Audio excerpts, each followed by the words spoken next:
ફરી એક વખત સાહેબ સમજાવું, એક વખત આ વાત તમારી પાસેથી ખરાઈ કરાઈ લઉં કે પેલા વિદ્યાર્થી છે, વિદ્યાર્થી જેવો આવ્યો, ધારો કે સાયન્સ એન્ડ ટેકનોલોજીના લેક્ચરમાં આવ્યો તો લખેલું હશે વિજ્ઞાન અને ટેકનોલોજી, નીચે લખેલું હશે કોઈ ટોપિક નું નામ, એટલે એને ખબર પડી કે આજ શું ભણવાના આજ શું ભણવાના. પછી જેવા ટોપિક નું નામ જેવું તેવું નહીં કે ફેકલ્ટીને આવડતું હોય એવું નહીં, સિલેબસમાં હોય ઈ ટોપિક નું નામ. પછી તો કે જે આગળ ભણી ગયા છે એનું ફટાફટ રિવિઝન, એનું રિવિઝન. પછી આજે શું ભણશું એનું આવશે. પછી 360 એનાલિસિસ થી સરસ ભણાવવાનું આપણે.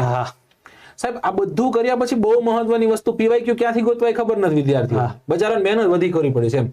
આપણી પાસે ટીમ છે ને મહેનત કરીને બધું બનાવ્યું. બધું સાહેબ આપણે કરીને આપ્યું, એને જોવાની એક તસદી લેવાની છે અને એક નોટ બનાવવાની તસદી લેવાની. નોટ બનાવવાની તસદીમાં નોટ બનાવડે.